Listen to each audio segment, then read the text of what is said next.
Is he simply what he is at this point and there's no room left for him and no hope left for him to improve? In my opinion, I really don't think so. Yes, unfortunately, he hasn't really shown much improvement in the past 2 years, but I would really point to his time off the court and not being able to be on the court from his injuries, mainly throughout the summer, and therefore not being able to work on his game and really his offensive game. I'd point to more of that holding him back, rather than a lack of caring or trying to get better, or simply not having the ability to get better. Now, don't get me wrong, I'm not going to say that he's going to come out there and be a 35% three-point shooter. I'm not sure I would hope for that, but I'm definitely hoping for some three-point shooting improvement here. Not only three-point shooting, but all-around offensive game in general.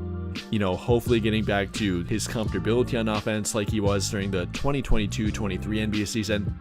You know, I'd point to that and say that he looked better at that time and for whatever reason got less comfortable offensively, less comfortable with the ball in his hands, and definitely has to work on that in his game. So between all of that, I really hope he's working on it, and we actually can point to it with him. Working out with NBA trainer Chris Johnson throughout the summer, working on his three-point shot, ball handling ability, passing ability, simply comfortability with the ball in his hands. So if that can translate to the actual NBA court and NBA action, then Vanderbilt could become a more valuable player for them and definitely spend more time on the court with their team too. I mean, after all, there's really zero question about the guy's defense or rebounding ability for that fact too.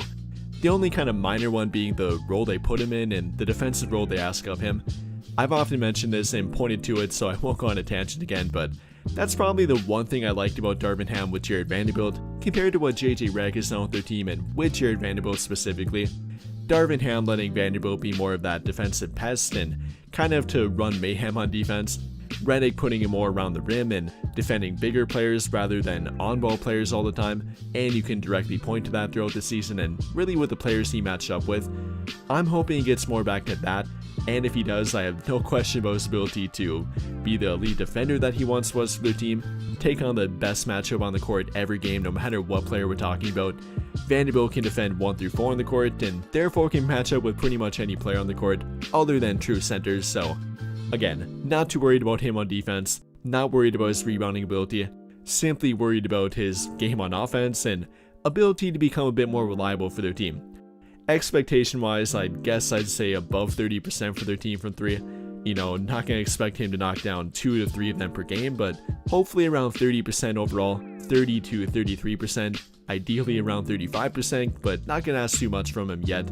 Corner 3-point shooting between 35 to 38%, and believe it or not, he actually was at that last season. Obviously taking a very low volume of them, so don't read too much into it, but did shoot 37.5% on corner 3s for their team last season. So if he could do more of that and take a little bit more of them, then I'd actually be pretty happy with Vanderbilt in regard to 3-point shooting. Though in regard to the all-around offense stuff, knowing when to cut and make timely backdoor cuts, that's something I again thought he was better at one time and really didn't show much of it last season. Being more comfortable with the ball, not having butterfingers when he has the ball and being a bit turnover prone at times, simply knowing where to be on the court and being a bit more comfortable with their offense. And in year 2 of JJ Redick's offensive system, that's what I'm looking for with Jared Vanderbilt and hoping for him to show improvement on too.